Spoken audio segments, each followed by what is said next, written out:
संदीप भाऊ, आपल्या सगळ्यांच्या माध्यमातून एक 8 दिवसापूर्वी कृषी विभाग जुन्नर कार्यालय या ठिकाणी ठिबक सिंचन घोटाळा, जुन्नर तालुक्यात जवळ 2.5 कोटीचा घोटाळा, ही खरं तर ही बातमी सगळ्या तालुक्यांनी पाहिली आणि खरं तर 2,80,55,148चा हिचा अपार जो आहे, म्हणजे जवळ 286 प्रस्ताव हे बोगस त्या ठिकाणी आढळल्याचे निदर्शनास आलेत.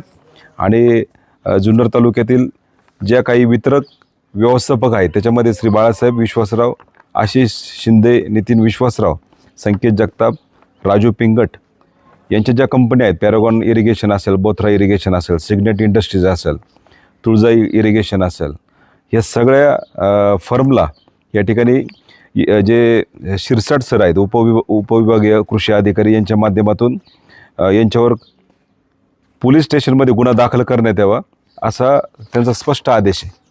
मग असा स्पष्ट आदेश असताना आजपर्यंत यांची कारवाई झाली का नाही? बरं, याच्यासोबत काही कर्मचारी पण यांना सामील होते की त्या कर्मचाऱ्यांशिवाय हे बोगस प्रस्ताव जाऊ शकत नाही. आज खरं तर शासनाचे आपले 2.5 कोटी रुपयाचा हा अपार झालेला असताना मग हा कृषी विभाग नेमका एवढा शांत काय याची खरं तर सखोल चौकशी झाली पाहिजे. कृषी मंत्र्यांपर्यंत खरं तर हा विषय गेला पाहिजे. आमच्या लोकप्रतिनिधींच्या माध्यमातून नक्कीच आम्ही हा सगळा विषय कृषी मंत्र्यांपर्यंत हा सगळा विषय आम्ही नेणार आहोत. कारण जुन्नर तालुक्यामध्ये आज एक सर्वसामान्य शेतकरी आज 500,000 रुपये ज्यावेळेस नसतात त्यावेळेस एकीकडे त्यांचं लाईट कट होती आणि एकीकडे आपण पाहतोय ठिबक सिंचन जे महाराष्ट्र शासनाने सगळ्या शेतकऱ्यांसाठी जी लाभाची योजना दिली, याच्या माध्यमातून जर ठिबक सिंचनमध्ये जर घोटाळा होत असेल, तो पण इतक्या मोठ्या प्रमाणात, काय करायचं? म्हणजे सर्वसामान्य शेतकऱ्याने कृषी विभागाकडून नेमका कोणता लाभ घ्यायचा? आज कृषी विभाग सामान्य शेतकऱ्यांना लाभ द्यायला आहे का स्वतः लाभ घ्यायला आहे, असा एक सामान्य शेतकऱ्यांना पडलेला प्रश्न आहे.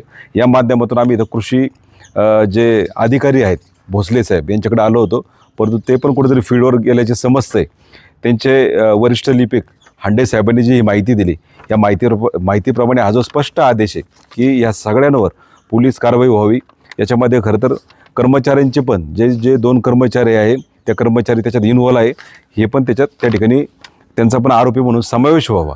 कारण तुम्ही जर इकडं सगळ्या कंपनीवर फर्मवर जर त्या ठिकाणी कारवाई करताय, मग ते कर्मचाऱ्यांना का तुम्ही त्या ठिकाणी सॉफ्ट कॉर्नर देत आहे, तर त्यांना का वाचवण्याचा प्रयत्न करताय? हे नेमकं कोण वाचवतं आहे, हा पण एक प्रश्न आहे. त्याच्यामुळं जे याच्यात जे इन्व्हॉल्व असेल त्यांना नक्कीच या ठिकाणी कृषी विभाग असेल आणि आता पोलीस प्रशासन असेल, कारण हा विषय पोलीस प्रशासनाकडं या ठिकाणी स्पष्ट आदेशाने, उपविभागीय कृषी अधिकाऱ्यांच्या स्पष्ट आदेशाने आता हा पोलीस प्रशासनाकडे विषय गेला आहे. पोलीस डिपार्टमेंटने पण याच्यावर सखोल चौकशी केली पाहिजे.